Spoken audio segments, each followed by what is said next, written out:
All right, we're going to go ahead and get started. So welcome everybody. Again, this is the Falcon live chat focused on student athletics and athletics here at Bentley University. And so I am joined here today with many of my colleagues in athletics who are the experts and come from all over the different sports. And so our goal today is to help try and answer any questions that you might have. And so if it's related to some of the logistics of being a student athlete here at Bentley, to what does my sport look like? Are we going to practice? What does the spring look like?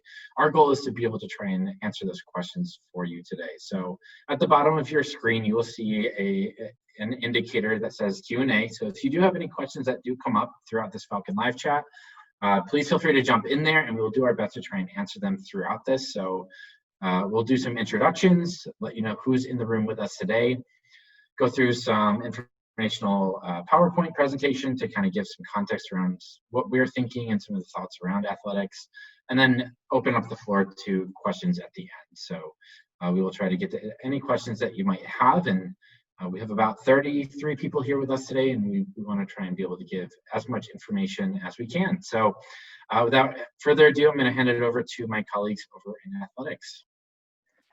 Great, thank you, Tyler, and welcome everyone. Thank you for being here with us today. We hope this is an opportunity for you to meet some of our administrative staff, as well as, hear some vital information that we think could be helpful for you all. We're going to just start with introduction. So myself, my name is Courtney Finn. I am one of our assistant directors here in the athletic department. I oversee our financial operations, serve as the liaison with the financial aid office for our student athletes, as well as the advisor for SAC, which is our student athlete advisory group. I will be starting my 7th year here as a staff member. I'm also an alum of Bentley and a former student athlete as a part of our women's basketball program. Cindy, would you like to go ahead? Sure, thanks, Court. And just an addendum to Courtney's introduction, she was an All-American on our undefeated national championship team in 2014. So just a little sidebar. Hi, everyone, and thank you for being on the webinar today. We're excited to have the opportunity to answer any questions that you might all have. Certainly, this is a tremendously unique time and presents all kinds of tough questions and situations for all of us. So we're here to help. We're here to try to help you all understand, and we'll do the best we can to answer any questions that you might have. As I said, I'm Cindy Scott. I'm one of the assistant directors. I am the NCAA Compliance coordinator. I am our academic liaison, and I am our admissions liaison. I am just finishing 22 years here at Bentley University, working with our tremendous student athletes who always are number one, or at least tied for number one in terms of academic success rate in this country. Kevin, it's all you. Thank you, Cindy. My name is Kevin Loftus. I'm the Associate Athletic Director. I've been in this position for 20 years, and I'm also an assistant baseball coach that I've held for 25 years. So thank you all for joining us. And specifically, I've been leading the COVID athletic action team to try to figure out how we can work through the challenges we're all facing. So hopefully I can give you some information on where we're at with that later on in the program, and hopefully we can get some answers. Marty, go ahead. Thanks, Kevin. Good evening, everyone. My name is Marty McCarthy. I'm an assistant director here in the athletic department. I deal mostly with operations, scheduling. I'm one of the liaisons with the Northeast 10 along with Courtney Finn. I'm also on a liaison for our hockey team in the Atlantic Hockey League. So I deal with multiple sports. I am beginning my 20th year, I believe. I'm not sure they all blend into one, but I think I'm around 20 years. I'm also an alum of the of Bentley University. So I've been here for a total of 25 years, including my undergrad. And looking forward to answering questions, and hopefully we can help you out with any information that you all need.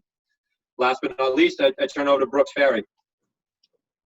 And thank you, Marty, and good evening, everyone. Thanks for having all of us.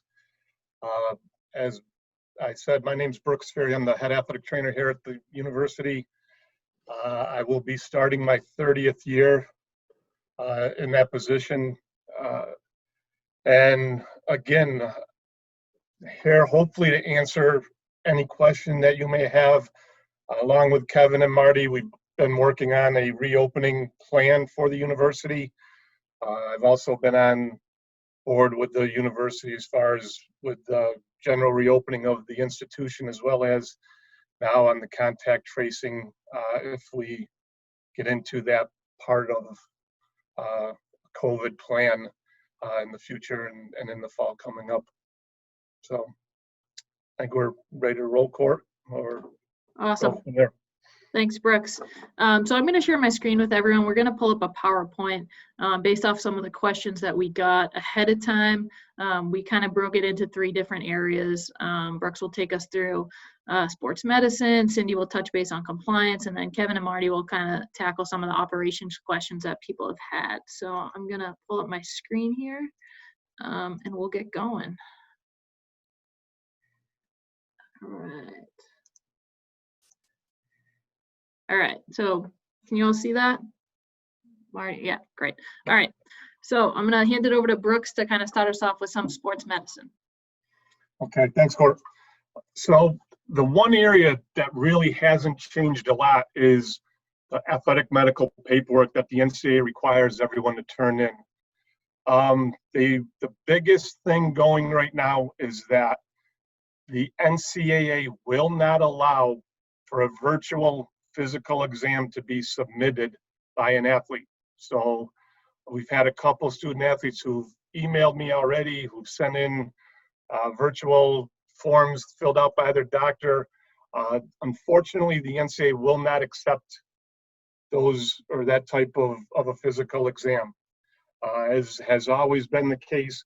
And most of you, or if not all of you, have received letters or an email from myself at the beginning of probably June that states what you need to turn in order to be cleared to be able to participate in your particular sport.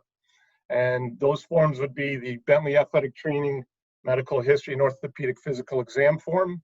It's a 6-page packet that you can fill out and send in to us, along with a copy of the front and back of your insurance card. You will then need a physical exam from your primary care physician.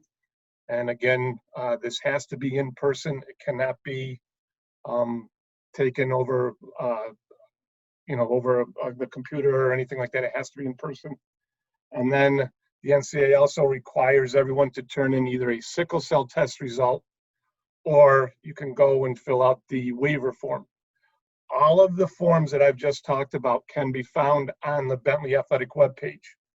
If you go into the Inside Athletics tab up on the top of the page, and then click the Sports Medicine tab on the right-hand side, it will bring you to a box that says Pre-Participation Physical Exam Forms. And then you would find all the forms under the freshman transfer first-year student athlete little box, and then everything will be there.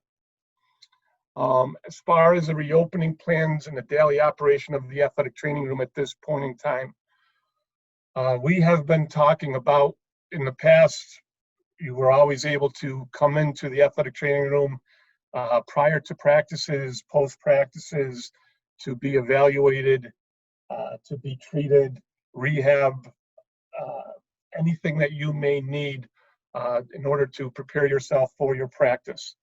Unfortunately, this year, that will not be the case. We are in the process now of finalizing everything.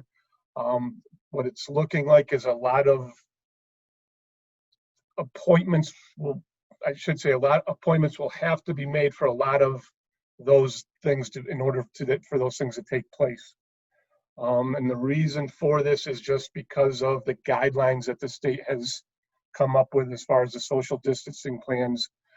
But again, we'll be meeting with all of the teams on an individual basis. We'll be going over the final daily operation plans, and be able to answer a little bit more of those questions, again, as we continue, because every day things are changing within the state of Massachusetts as far as the requirements.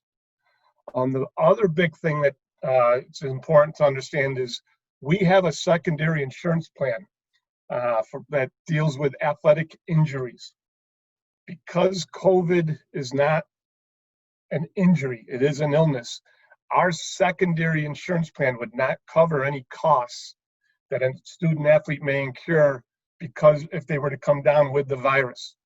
So it's very important to understand that any testing, any medical follow-ups that would be related to the virus itself would be coming out of your primary care insurance, and then any leftover costs would be coming out of your pockets and not out of the schools, or would not be paid for by the school's insurance. Okay, so I think those are the three big topics that we wanted to hit on as far as the athletic training staff. And again, if there's any questions as we get through this and you can start thinking of that are medically related, by all means, let us know and we'll try to answer them. So thank you. Thanks, Brooks. Cindy, I'm gonna hand it over to you here. Okay, Court. All right, just a couple of key NCAA compliance things that every incoming student, freshman or transfer, needs to be aware of. In order to compete at either the NCAA Division I or Division II level, incoming students must be cleared by the NCAA Eligibility Center, both for their initial eligibility, meaning their academic requirements through high school, and for amateurism. So the website is there. If you've not registered with the NCAA Eligibility Center, you need to do so. They have lessened the requirements to be certified for fall 2020. You do not have to have a final high school transcript sent. You do not have to have proof of graduation sent. And you do not have to have taken an SAT or an ACT score. So the certification process is greatly reduced for this fall. So basically, you need to have your high school transcripts sent. And if you have done 10 core courses through your 7th semester, meaning through the end of your, before the start of your 7th semester, you'll be good to go. So if you have any questions, you can ask me later about that. In order to compete, practice, or receive athletic-related financial aid, you have to be a full-time student. The NCAA, that rule is still in effect. So even though the Northeast 10 Conference has said that all fall sport competition is suspended, you still, in order to practice, have to be a full-time student. Eligibility for NCAA Division II, you have 4 seasons of eligibility, meaning 4 seasons to compete as a student athlete, and 10 semesters in which to do those 4 seasons. At the NCAA Division I level, you still have 4 seasons of competition, but you have to complete those 4 seasons within a 5-year calendar period. For this upcoming year, the rule that, Court, you can flip to the next page, I think. Yes. So if you do not compete against outside competition, meaning you do not play against another team, whether it's in your championship segment or your non-championship segment, you will not utilize one of your 4 seasons of competition. So if your team never plays against another outside institution, meaning another school, you will not have utilized one of your 4 seasons of competition, nor will you have utilized one of your 10 semesters, that you have 10 semesters to compete in. So I think that we'll keep it simple with that, and then open it for questions at the end for anything to do with compliance. So thank you all. Thanks, Cindy. All right. Marty and Kevin, I'll hand it off to both of you. Kevin, if you want to start on some of the questions that have come in, we have here.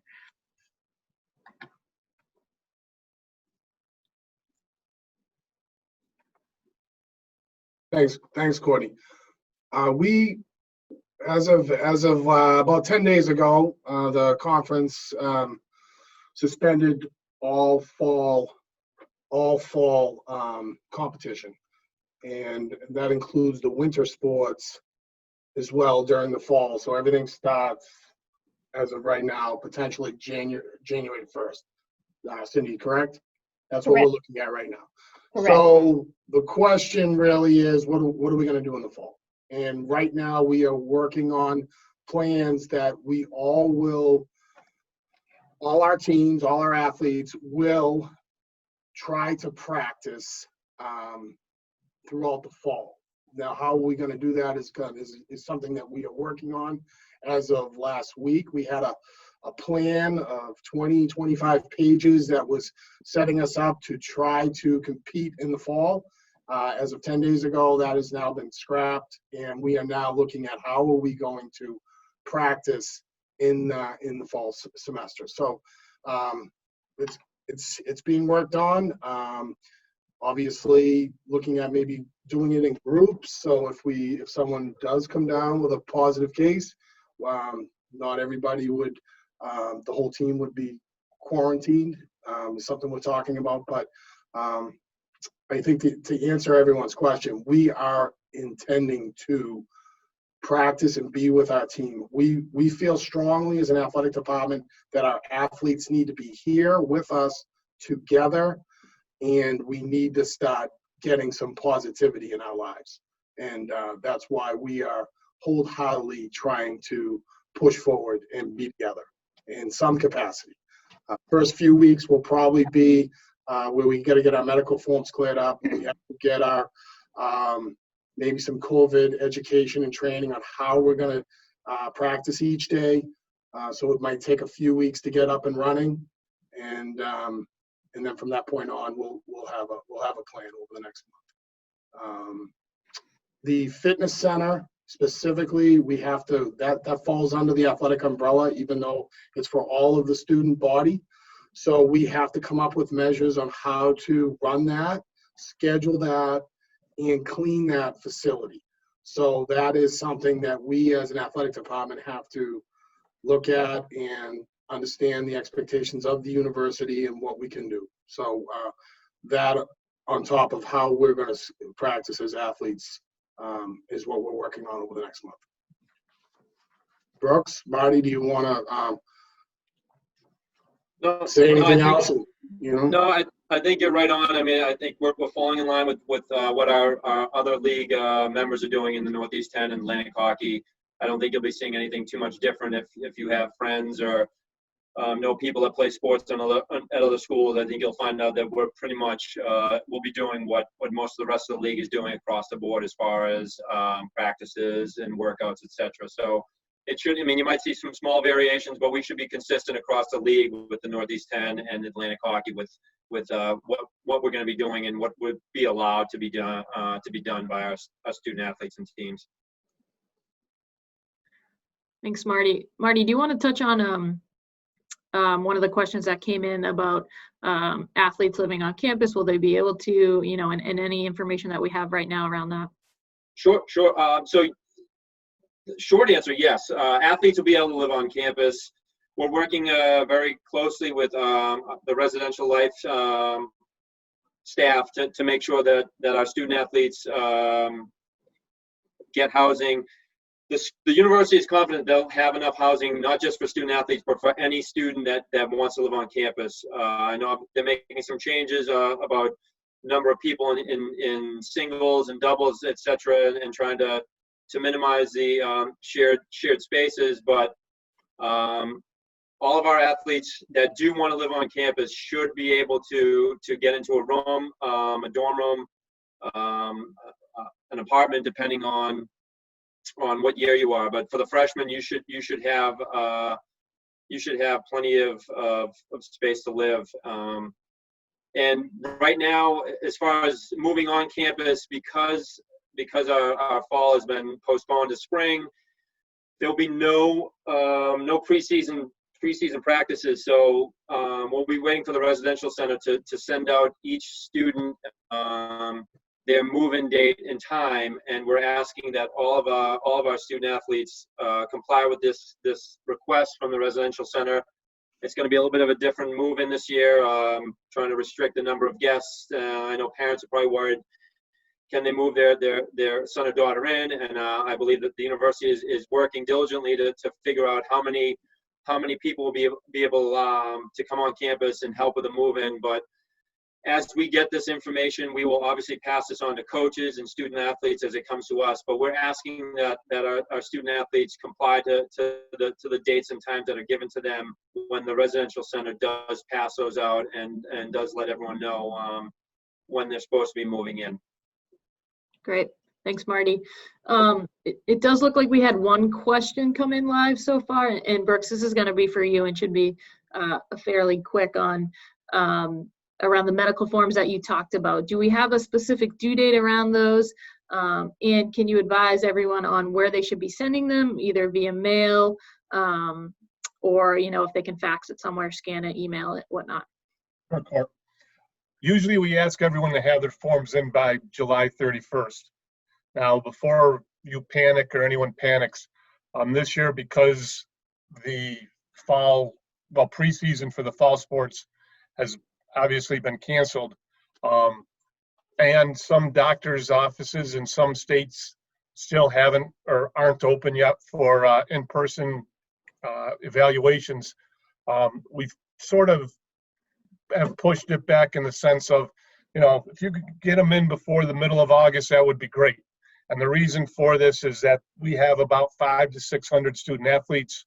We're anticipating that freshman numbers wise, looking at the ones that we've gotten back so far, there's a significant amount of forms have already been turned in, but we need to input all that information into our computer system so that we have that stuff all downloaded.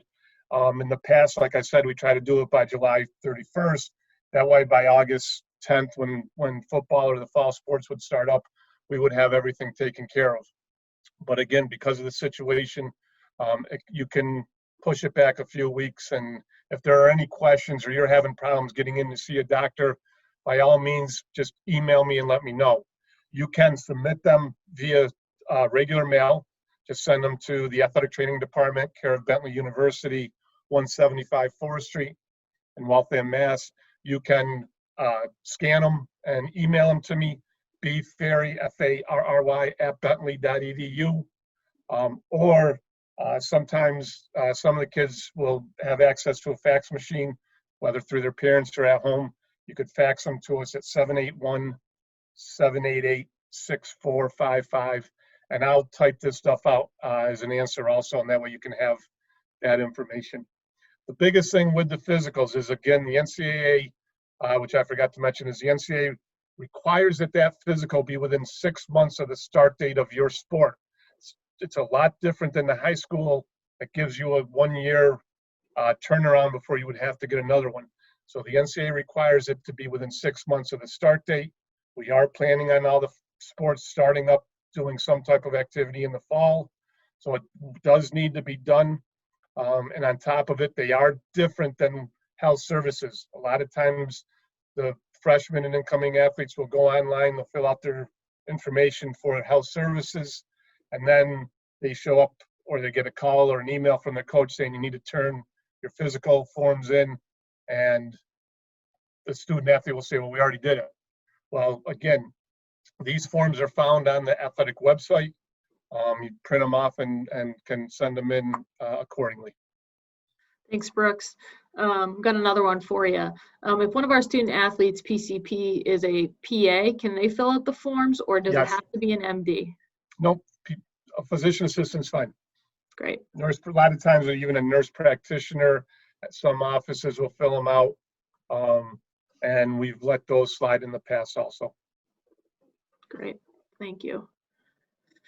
It looks like right now, and Tyler, please correct me if I'm wrong here, those are the only two questions that I see so far. Again, if you have any questions, you can type them in right in that live chat Q&A, but that's all I'm seeing right now.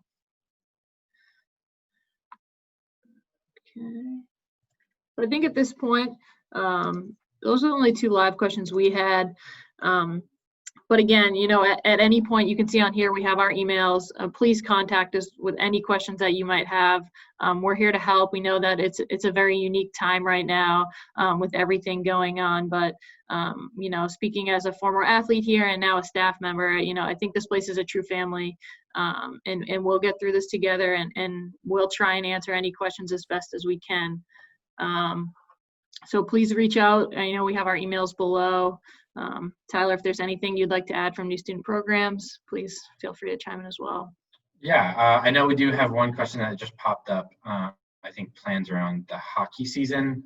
If we know anything about the timeline for that, or current standing, Marty, I know you touched on it, but any timeline possibly? Yeah, so hockey is because it's a bunch of schools that are from different larger conferences. We're waiting to look at what some of the other conferences are, what they're doing, but right now they're looking at a shortened schedule. We're hoping that we'll commence the league schedule January 1, which would be a pod schedule for Bentley and the other teams, limiting travel. We're hoping that teams could start practicing November 1st, if possible. If it does go November 1st, that would offer the teams to play some non-league games between the middle of November to middle of December. If you can get those non-league games, for us, we would think it'd be easier if we have BU, Northeastern, Harvard, a lot of local schools, BC, that might be looking for some non-league games in those the first month or so. But what we're thinking of doing is, again, consistent with what we're seeing from a lot of the other major hockey conferences, about just limiting to a shortened league schedule with the opportunity to play non-conference if available. So right now, we're in the midst of meeting weekly with the athletic directors, and hopefully we'll have something concrete within the next month or so, and then that'll go out. But hopefully, again, January 1st will be league games, and start practicing November 1st. Thanks, Marty. We do have one more question that came in, and I'll direct this to either Kevin or Brooks if you want to answer this. Will our athletes be mandated to wear a mask if they're training in the weight room? I'm not sure if there's been discussion about that or not from your COVID group. I mean, I think that's, something. These are the things that we talk about in our weekly meetings. And in this situation, I would go right to Brooks and say, how are you feeling about that at this point, and what's the current theme on that? And yes, there is a lot of debate in regards to that. The plan right now is that if a student athlete, if anyone at all enters the Dane Athletic Center, you're going to be required to wear a mask into the building, which would also mean into the weight room. As long as social distancing practices can be enforced and be used, and depending on the type of workout that would be going on in the weight room at that time, that will dictate if you would have to wear the mask or not. If we're outside with a regular practice, obviously being outside, social distancing is a lot easier for the most part to be able to be enforced and be able to be practiced. It's not as much of a worry if we're outside. But again, it will all depend on the workout and depend on the situation as far as the workout is concerned, and whether a mask will be needed or not. Great, thank you. And one more, touching a little bit on possible January start dates. I think this is in reference to hockey, but maybe if we have anything else. What does the January start date look like? Are they going to be coming back early? Do we have any ideas what that looks like, especially with the halls closing around Thanksgiving? As it pertains to hockey, it all depends. I know in the past years we play games over Thanksgiving break, so unfortunately our hockey team does more of a local Thanksgiving feel, and they might eat as a team somewhere. So That really wouldn't change for hockey. If they're playing games or practicing, they might stay on campus depending on what's going on. I think, basketballs are pretty similar. Sometimes they're playing, Courtney, you can speak to it. They played games over Thanksgiving break, and it's a shortened break home. So I think, Brooksy, you might know, I think the school is looking to see if, decide on what will happen with our student athletes as far as Thanksgiving break, sending them home or not, and testing them and getting them back on campus and then re-quarantining or checking them for vitals when they get back on campus, etc. But I think a lot's going to depend on when, if this does get passed, if we can start January 1st, and if they can start practicing November 1st, which we hope we will be able to do. I think we'll be consistent with what the NCAA is allowing and with a lot of the other conferences are doing as far as breaks, sending them home and coming back on campus, etc. Thanks, Marty. One more, I'll direct this to you, Kev. Will fall sports possibly be played in the spring? And the intention right now is for this to happen. It's obviously it's going to be difficult to put 3 seasons into one with our weather patterns, but this is what is being discussed: limited schedules, and us trying to. Most of the athletic directors, all the athletic directors on a weekly basis are looking at this and trying to figure out what makes the most sense and can we do this. So this is every week we're having these discussions, and the intent as of right now is yes, that's the plan. All right, let's see, one more here. Do we have any projection on when practices would start potentially in the fall, Kevin? I know there's been some discussion about maybe a 2-week period from the start that we wouldn't be doing anything. Yeah, I mean, we have to get through 600 athletes through our medical process in our clearance, in our eligibility, and also some type of training that we'd like to do with COVID education. And then after a few weeks, we want to start practicing. So that our intention is give it a few weeks and let's get going. Great, thank you. Brooks, one for you. And again, I know this is a bit of work in progress since you guys have been putting a lot of effort into this, but do we have any defined testing process yet for student athletes who might be in season or even practicing? Yeah, as of right now, our plan is to utilize, the school's plans are to test everyone when they arrive to campus, and then weekly or bi-weekly. Our plans obviously would be the same as theirs. If someone was to test positive, then obviously that would change. So there would be they would be referred up to health services. At that point in time, health services would then refer them for another test. But as of right now, our plans are to follow what the university's plans are as far as testing all students, as well as any faculty or staff who comes in close contact on a regular basis with our students. Awesome. Thank you, Brooks. And right now that looks like all the questions that have come in. Again, on behalf of all of us and our whole athletic department, all the coaches, thank you for being here tonight. Again, if either. We got one more. Oh, one more. One more came in. Quarantining procedures for out-of-state athletes.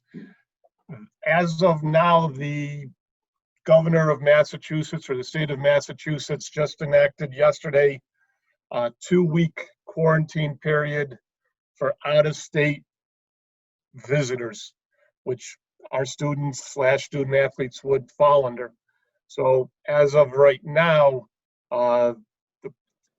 we would have to follow those guidelines, which would be the first 2 weeks would be anyone from out of state, or with the exception of, say, I believe New Hampshire, Connecticut, I want New York and New Jersey may be in there, but I'm not 100% sure. They may get a pass in that, but again, there is a 14-day quarantine period, and that could change in another week or 2 weeks, depending on the numbers and of cases and what happens. And I mean, I think you can sorry. also get a test if you come in and have a test that shows that it's negative, you can get out of that quarantine. More information is going to be sent out in the next week or so, specifically on Bentley's approach to this guidance. And so this is coming from BL, who's the director of new student programs.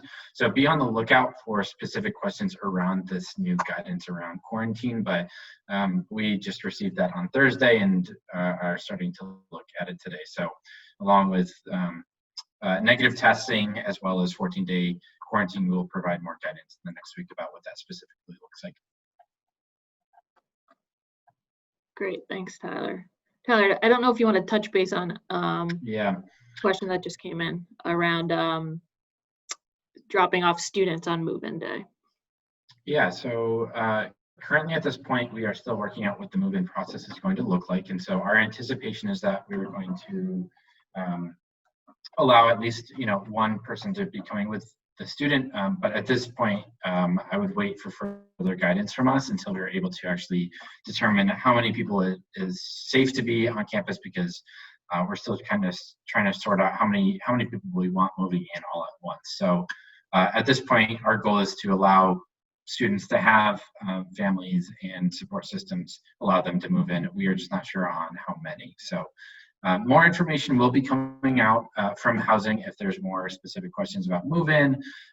Tomorrow evening, there is a session with focusing on student well-being, which will cover a lot more of the logistics around things like COVID, our testing procedures, quarantining procedures, and that's going to be hosted with representatives from the health center, the counseling center, as well as health and wellness. So if you are curious more so on some of those COVID-related procedures or how to take care of students' mental and physical well-being, please tune in with us tomorrow night at 5 o'clock. And if you did not register for it or did not see it, you can find information on the new student programs page on bentley.edu.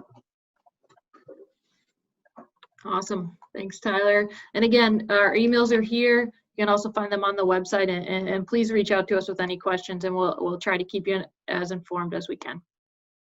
Thank you, everyone. Thank you, everyone, for coming, and please let us know if we can be of any more help. Have a good rest of your nights. Thank you. Thanks.